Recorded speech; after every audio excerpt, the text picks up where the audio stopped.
Halo guys, kembali lagi bersama gua Nandi. Pada video kali ini gua akan membahas satu film keren berjudul The Platform. Jujur aja, film ini merupakan salah satu film favorit yang bikin gua terngiang-ngiang. Tidak lupa, gue juga selalu mendoakan agar kalian dan keluarga bahagia selalu ya. Di awal film kita diperlihatkan seorang kakek yang sedang memeriksa bahan makanan untuk disiapkan. Cara ini merupakan proses untuk menjaga kualitas dari setiap makanan yang akan dihidangkan dalam jumlah besar. Sudah jelas, makanan-makanan yang diproduksi ini akan disiapkan bagi seluruh penghuni penjara. Lalu, seorang pria terbangun dari ketidaksadarannya dan berada di sebuah penjara bersama kakek tua. Tanpa menyapa sama sekali, kakek tua itu tiba-tiba mengucapkan lantai 48. Ia juga berkata kepada pria itu, mulai hari ini kita akan makan makanan yang tersisa dari lantai atas, yang dimana tepat satu lantai di atas mereka adalah lantai 47. Semakin tinggi lantai, maka angkanya akan semakin mengecil. Untuk tingkat paling tinggi, lantainya sendiri memiliki angka 0. Pria yang baru ditempatkan di penjara itu pun langsung melihat ke tengah ruangan dan terdapat lubang yang sangat dalam. Tentu saja, penjara ini tidak hanya berakhir di lantai 48. Di bawah mereka berdua masih banyak tahanan lain yang sedang menunggu makanan datang. Fungsi dari lubang ini adalah sebagai tempat bergerak untuk lift makanan yang datang dari lantai 0. Dari penjelasan singkat ini, pria itu memperkenalkan diri dan berkata bahwa namanya adalah Goreng. Sedangkan si kakek tua yang bersamanya itu bernama Trimagasi. Setiap lantai di penjara ini hanya ditempati oleh 2 tahanan saja, yang dimana mereka akan bersama selama 1 bulan dan seterusnya jika mereka masih hidup. Goreng yang semakin penasaran pun bertanya kepada Trimagasi bagaimana cara kerja dari lubang ini. Trimagasi pun berkata bahwa semakin tinggi tingkat lantai maka akan semakin bagus. Untuk lantai 48 sendiri, itu berada di tengah-tengah dan tidak terlalu buruk untuk menunggu makanan. Kakek Trimagasi sendiri sudah berbulan-bulan berada di penjara ini. Ia tentu saja sudah mengetahui segala hal yang berkaitan dengan aturan di sini. Ia juga tidak bosan-bosan mengatakan bahwa lantai 48 adalah lantai yang cukup bagus. Saat lampu hijau menyala, itu merupakan pertanda lift makanan dari atas akan turun ke lantai di bawahnya. Bisa kalian lihat sendiri, makanan yang datang tidak terlihat fresh dan hanya merupakan makanan sisa. Kakek Trimagasi yang sudah lapar tidak segan-segan untuk memakan hidangan tersebut. Sedangkan, Goreng memiliki rasa ragu dan tidak yakin untuk mengkonsumsi itu semua. Ia sendiri tidak percaya bagaimana caranya dalam 1 bulan hidup dengan makanan yang sudah dikonsumsi oleh 47 lantai. Dengan kata lain, makanan yang datang ke lantai mereka merupakan bekas makanan dari 94 orang. Untuk waktu menyantap sendiri, setiap lantai hanya memiliki kesempatan 2 menit saja. Goreng yang menahan lapar pun hanya mengambil sebuah apel dari lift makanan. Ia bermaksud menyimpan apel itu untuk dimakan beberapa jam kemudian. Tidak lama dari itu, lift makanan yang berada di lantai mereka mulai turun ke lantai 49. Setelah selesai makan, kakek Trimagasi malah meludahi lift makanan tersebut. Ia berkata bahwa hal-hal tersebut sudah biasa terjadi di penjara ini. Semakin bawah kamu berada, maka semakin diinjak-injak oleh yang di atas. Tiba-tiba, Goreng merasakan suhu yang bertambah panas secara mendadak. Ia bertanya kepada kakek Trimagasi, kenapa suhu di ruangan ini berubah menjadi panas.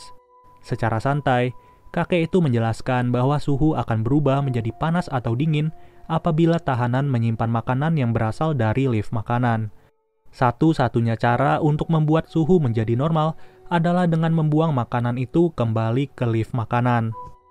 Kemudian, scene berpindah ke proses wawancara yang melibatkan Goreng bersama salah satu pekerja penjara.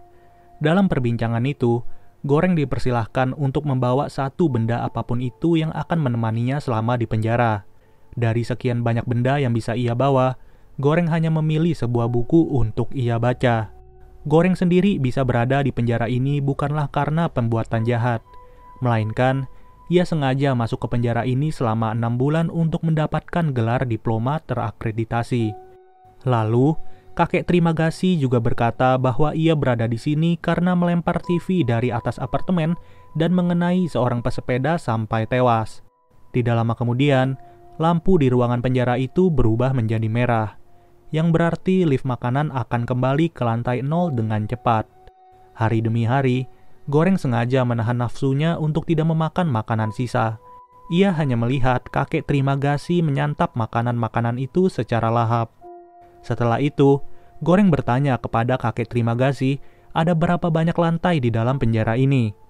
Untuk lebih jelasnya, kakek Trimagasi sendiri tidak tahu ada berapa, tapi selama ia berada di sini, ia pernah berada di lantai 132. Dengan tingkat sedalam itu, tidak mungkin ada satupun makanan yang tersisa dari atas. Bisa dibayangkan betapa parahnya tingkat kelaparan yang menimpa para tahanan di bawah. Mendengar hal itu, hati nurani Goreng menjadi tergerak dan ia berinisiatif untuk memberitahu setiap lantai di atas agar menjatahkan makanan setiap harinya. Tapi luar biasanya, kakek Trimagasi tidak memiliki perasaan yang sama seperti Goreng. Ia malah mengencingi lift makanan yang berada di lantai bawah dengan biasa saja. Rasa tidak peduli satu sama lain tentu saja sering terjadi di penjara ini selama berbulan-bulan.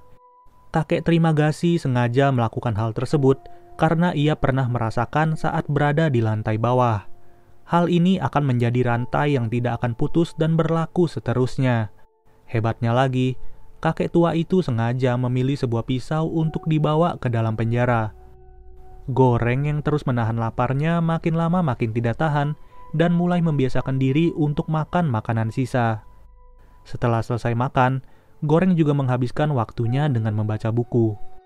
Ketika itu juga, terlihat satu mayat tahanan yang terjatuh dari lantai atas. Kakek Trimagasi tidak kaget lagi dengan hal itu, dan ia berkata bahwa pemandangan seperti itu sudah sering terjadi di penjara ini. Di saat itu juga Goreng mulai tersadar bagaimana caranya si kakek tua bisa tetap hidup saat berada di lantai 132. Ia pun mulai mencurigai sebenarnya kemana teman satu sel kakek Trimagasi, apalagi saat Goreng belum berada di penjara ini. Dari pemikiran itu, sudah jelas kakek Trimagasi memakan teman satu selnya sendiri. Apalagi ia memilih sebuah pisau saat masuk ke penjara ini. Tidak lama dari itu, lift makanan sudah datang ke lantai mereka dan terlihat seorang wanita yang sedang terduduk. Wanita itu ternyata bernama Miharu dan memang sering menumpang ke dalam lift makanan. Entah apa tujuannya, tapi kakek Trimagasi berkata bahwa Miharu sengaja turun ke lantai bawah untuk mencari anaknya yang hilang. Kakek itu juga berkata bahwa Miharu selalu membunuh teman satu selnya agar bisa meningkatkan peluang untuk berada satu sel dengan anaknya. Dari statement ini menandakan bahwa setiap bulannya lantai para tahanan akan diacak dan teman satu sel juga akan berganti secara random apabila ada yang tewas. Pernyataan ini juga menjawab bahwa mayat yang jatuh sebelumnya merupakan teman satu sel dari Miharu. Miharu pun turun ke lantai 49 dan terus menatapi Goreng yang peduli terhadap kehadirannya. Namun sialnya, Miharu malah ditarik paksa oleh kedua tahanan yang berada di lantai 49. Goreng yang melihat hal tersebut merasa kasihan terhadap Miharu dan berencana untuk melompat ke bawah. Tapi hebatnya, Miharu berhasil membunuh kedua tahanan tersebut dan kembali lagi ke lift makanan dengan penuh darah. Goreng yang hampir 1 bulan bersama kakek Trimagasi pun semakin akrab dari hari demi hari. Mereka menghabiskan waktu bersama di penjara dan saling sharing sebisa mungkin. Sampai suatu ketika, di dalam ruangan penjara mulai tercium bau gas yang menandakan mereka sebentar lagi akan tidak sadarkan diri. Di saat itulah lantai penjara dan teman satu sel akan diacak secara random. Intinya sih kalau nggak ada yang tewas di lantai itu, maka teman satu selnya akan tetap sama. Saat esok hari, Goreng terbangun dalam keadaan tubuh yang sudah terikat oleh kain. Tidak diragukan lagi, ternyata ia diikat oleh kakek Trimagasi. Ia sengaja mengikat tubuh Goreng karena bulan ini mereka mendapatkan lantai 171. Tentu saja lantai dengan nomor sebesar ini tidak akan lagi mendapatkan makanan yang tersisa.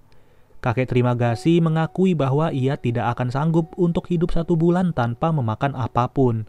Maka dari itu, ia sengaja mengikat tubuh Goreng untuk disantap secara perlahan. Tapi, kakek Trimagasi tidak akan langsung memakan daging Goreng. Ia akan mencoba untuk puasa selama 1 minggu dan 3 minggu kemudian baru pelan-pelan menyayat tubuh Goreng. Si kakek juga berkata, bagian tubuh yang ia sayat bukanlah bagian vital dan tidak akan membuat Goreng tewas. Terlihat juga tahanan lain yang sengaja lompat ke bawah penjara karena mereka putus asa setelah mengetahui di lantai berapa mereka ditempatkan. Benar saja, makanan yang datang dari atas tidaklah tersisa sedikit pun. Mana mungkin mereka bisa hidup hanya dengan memakan piring dan gelas kosong. Selama berhari-hari kakek Trimagasi mencoba untuk puasa sebisa dirinya. Sedangkan Goreng hanya bisa pasrah menunggu tubuhnya akan disayati oleh si kakek. Perut kakek Trimagasi semakin lama semakin keroncongan, begitu juga dengan Goreng yang tidak memakan dan minum sedikit pun. Tapi kakek Trimagasi sudah tidak tahan dan akan menyantap tubuh Goreng. Sayatan pertama dimulai kakek Trimagasi dengan menyayat daging yang berada di paha Goreng. Secara kebetulan, Miharu yang berada di lift makanan sudah sampai di lantai 171. Miharu yang melihat perilaku kakek Trimagasi langsung menghajarnya dari belakang dan menusuk leher si kakek dengan pisaunya sendiri. Saat itu juga Miharu yang respek kepada Goreng langsung melepaskan ikatannya. Ia juga membiarkan Goreng untuk membalas kemarahannya kepada si kakek Trimagasi. Sudah jelas, si kakek harus tewas secara sadis di lantai 171. Di sisi lain, Goreng yang terlalu lemas langsung pingsan dan tidak sadarkan diri. Beberapa jam kemudian, Goreng mulai tersadar secara perlahan dan melihat Miharu sedang menyantap tubuh kakek Trimagasi. Jujur aja, gua nggak heran sama sekali kalau kebiasaan aneh sudah terjadi di penjara ini. Luar biasanya lagi, Miharu malah sengaja menyuapi Goreng untuk memakan potongan daging itu. Goreng yang tidak terbiasa langsung memuntahkan daging si kakek tua. Namun anehnya Miharu ini adalah wanita yang gak pernah ngomong sama sekali. Dia malah tetap menyuapi Goreng untuk memakan daging si kakek Trimagasi. Saat ditanya tentang nama anaknya, Miharu malah tidak mau menjawab dan kabur turun ke bawah lagi. Selama 1 bulan di lantai 171 ini, Goreng mau tidak mau harus gadoin daging kakek Trimagasi. Walaupun udah penuh belatung kayak begitu, tapi ya tetap aja perut Goreng harus dikasih makan. Singkat cerita, 1 bulan sudah dilewati oleh Goreng dan ia terbangun lagi dengan lantai yang berbeda. Dikarenakan kakek Trimagasi sudah tewas, maka sudah jelas Goreng ditempatkan bersama orang random. Terlihat teman satu selnya kali ini adalah seorang wanita bernama Imoguri yang membawa seekor anjing. Mereka berdua kali ini berada di lantai 33 yang secara realita tidaklah terlalu buruk. Ternyata wanita ini adalah seorang pekerja admin yang mewawancarai Goreng sebelum masuk ke penjara ini. Ketika wawancara itu, Goreng ditanyakan berbagai hal termasuk makanan favoritnya. Dengan tujuan, makanan favorit yang dipilih Goreng akan ditempatkan ke dalam lift. Ia juga bertanya kepada Imoguri, ada berapa orang yang terdapat di penjara ini. Selama 25 tahun Imoguri bekerja di sini, ia mengetahui bahwa lantai di penjara ini kira-kira 200-an lantai. Secara logika, dengan jumlah makanan yang diberikan, tentu saja tidak akan memenuhi kebutuhan 400 orang. Namun, Imoguri tetap memaksa hal itu bisa saja berkecukupan apabila diterapkan sistem solidaritas. Berada di lantai 33 membuat Goreng tidak perlu lagi memakan daging manusia. Sedangkan Imoguri malah tetap bersikeras untuk mengatur jatah makanan pada lantai di bawahnya. Ia sengaja membuat makanan yang terpisah menjadi 2 piring dengan harapan tahanan yang berada di lantai bawah akan melakukan perilaku yang sama. Dengan cara itu, Imoguri akan menekankan perilaku solidaritas yang membuat para tahanan kebagian makanan. Imoguri juga memberitahu para tahanan yang ada di lantai 34 untuk menjatahkan makanan secukupnya saja. Akan tetapi, para tahanan itu malah marah-marah dan berkata tidak ada lagi kesempatan untuk makan enak. Mereka juga secara spontan mengatakan akan menghabiskan makanan-makanan ini sepuas-puasnya. Mereka tidak memikirkan bagaimana nasib para tahanan yang tidak beruntung pada bulan ini. Hari demi hari, Imoguri tidak capek-capek untuk memberitahu para tahanan di lantai bawah. Perilaku ini sudah diterapkan oleh Imoguri selama 15 hari di dalam penjara. Tapi tetap saja tidak ada respon positif dari para tahanan tersebut. Sampai pada akhirnya, Goreng sudah lelah mendengar hal itu dan ia langsung mengancam para tahanan di bawah. Goreng berkata apabila mereka tidak menuruti perintah Imoguri, maka ia tidak segan-segan akan mengencingi dan berak di makanan mereka. Statement yang dikeluarkan oleh Goreng terbukti ampuh, dan para tahanan langsung nurut saat itu juga. Esok harinya, lift makanan kembali turun ke lantai mereka. Namun terlihat ada Miharu yang berbaring di lift tersebut dengan kondisi penuh luka. Seketika itu juga, Goreng dan Imoguri langsung menolong Miharu yang terbaling lemas. Saat lift sudah turun, tiba-tiba suhu di lantai mereka berubah menjadi sangat dingin. Mereka pun baru sadar, anjing Imoguri ternyata tidak mengembalikan makanan dari lift.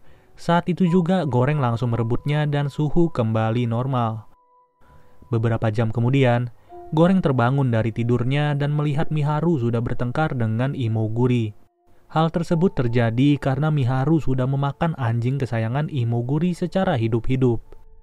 Dalam keadaan tidak tentram, Miharu kembali turun mengikuti lift makanan ke lantai bawah. Sedangkan Imoguri malah terdiam dan frustasi akibat kematian anjingnya. Di saat itu juga Imoguri menjelaskan bahwa sebenarnya Miharu tidak punya anak sama sekali. Sebelum masuk penjara ini, Miharu ingin menjadi artis seperti Marilyn Monroe. Tapi karena tidak kesampaian, ia menjadi gila dan mencari seorang anak yang tidak ada keberadaannya. Imoguri juga membongkar aibnya kenapa ia bisa sengaja masuk ke penjara ini. Hal tersebut Imoguri lakukan karena ia sudah putus asa dengan kanker ganas yang menyerang dirinya selama 3 tahun. Maka dari itu, ia sengaja datang ke penjara ini untuk membiarkan tubuhnya dimakan secara hidup-hidup. Setelah pengakuan itu, Imoguri tidak mau makan makanan sedikit pun dan hanya berbaring di atas kasur.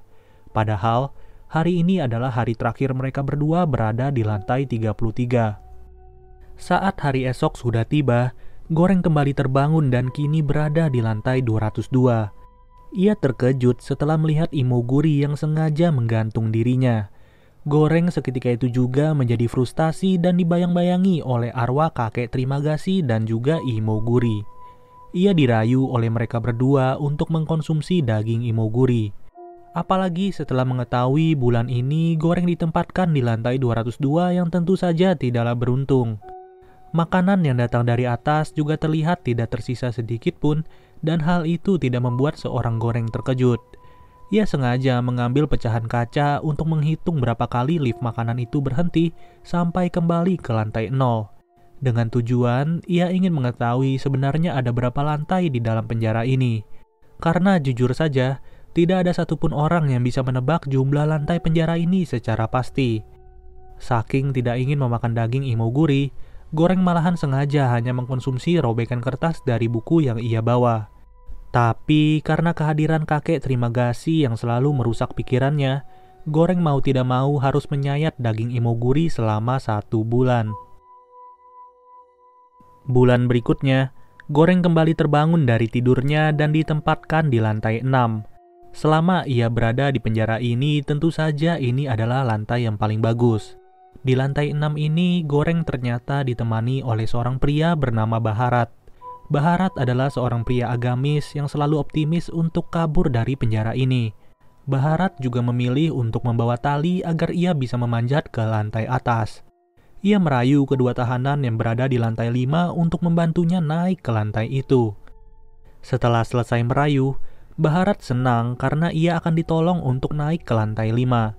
Ia pun langsung melempar tali yang ia bawa dengan cepat dan meninggalkan Goreng seorang diri.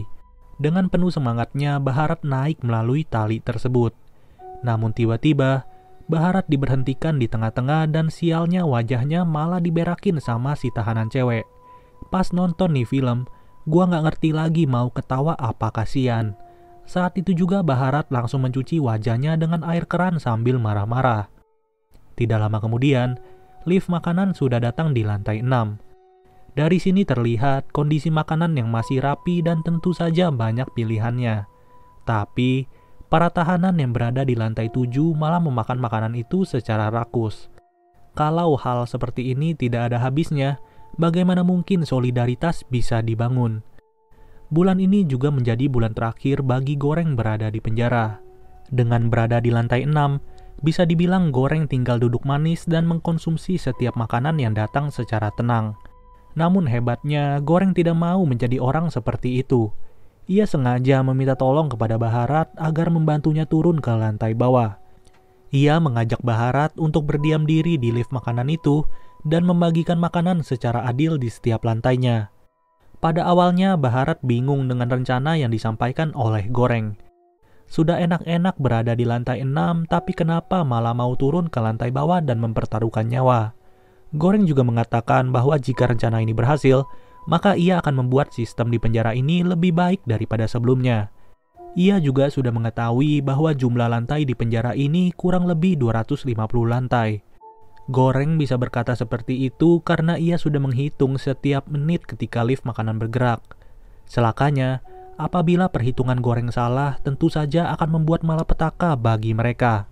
Apalagi jika makanan sudah habis terlebih dahulu saat sampai di lantai 250. Dengan rayuan maut dari Goreng, Baharat akhirnya luluh dan rela membantu Goreng untuk melakukan aksinya. Saat itu juga mereka langsung merusak tiang kasur dan dijadikan sebuah senjata untuk berjaga-jaga. Mereka pun naik ke atas lift makanan dan bersiap-siap untuk turun. Baharat mengancam kedua tahanan yang ada di lantai 7 untuk puasa 1 hari. Jika mereka tidak ingin nurut, maka akan dibunuh oleh Baharat. Baharat dan Goreng berencana setidaknya makanan ini bisa tetap utuh saat sampai di lantai 51.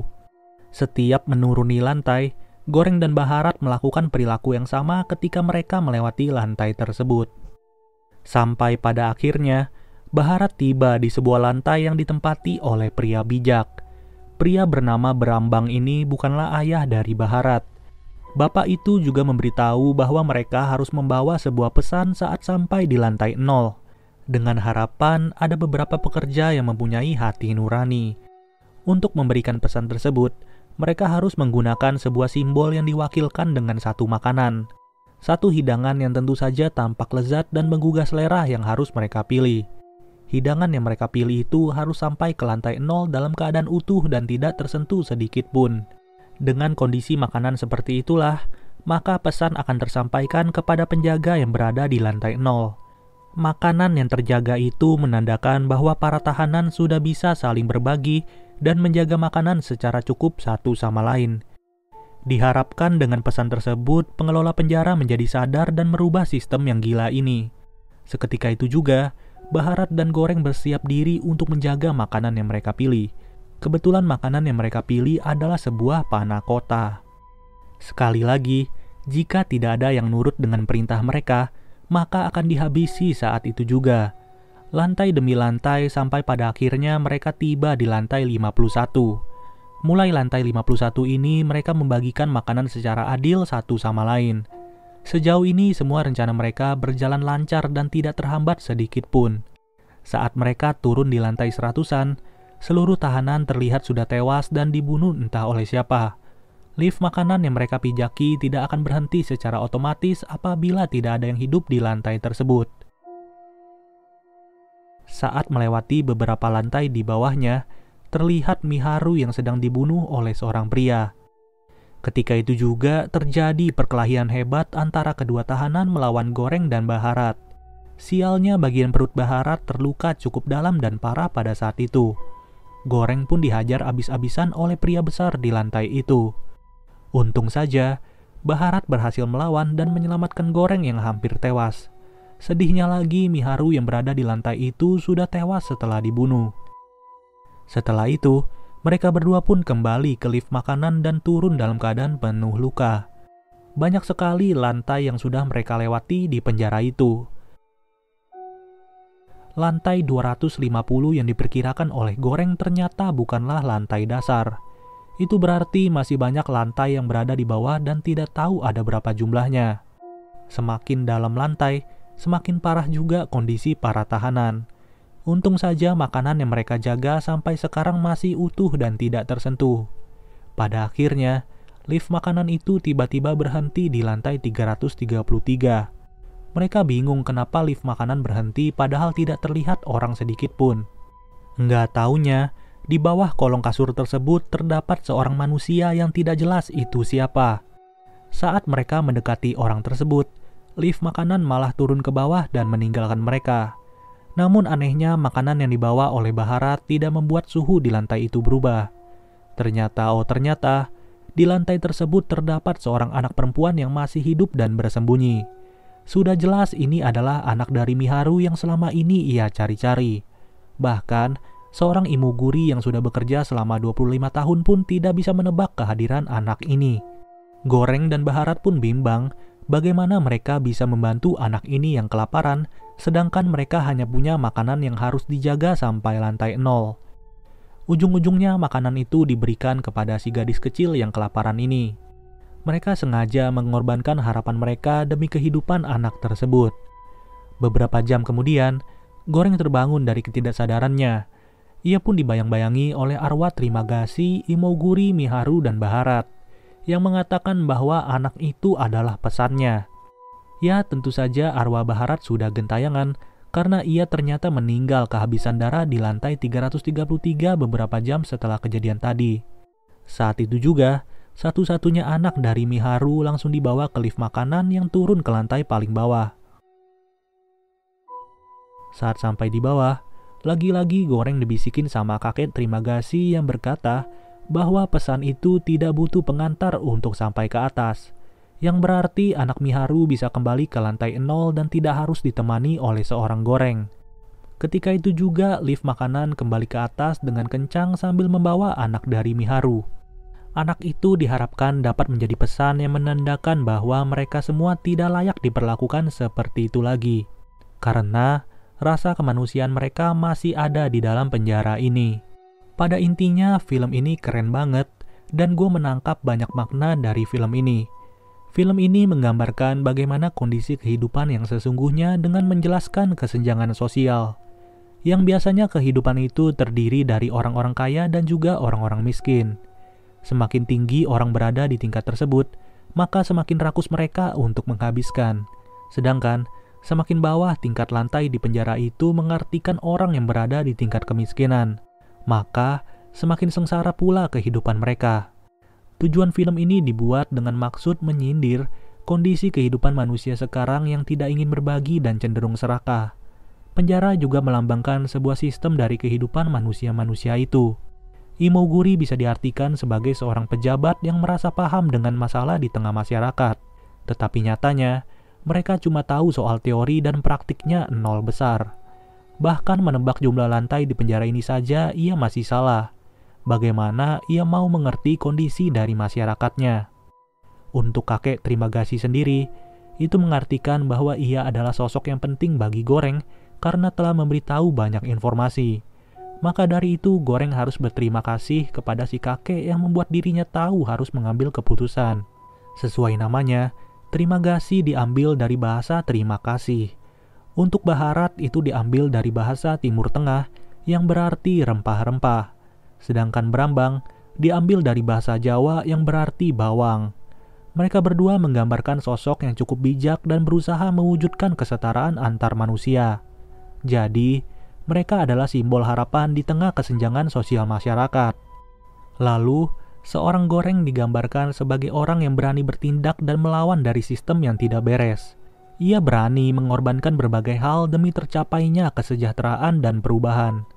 Oke deh guys, semoga apa yang gue sampaikan di video ini bisa kalian mengerti ya. Sampai bertemu lagi di video berikutnya, gua Nandi cabut dulu. Dadah.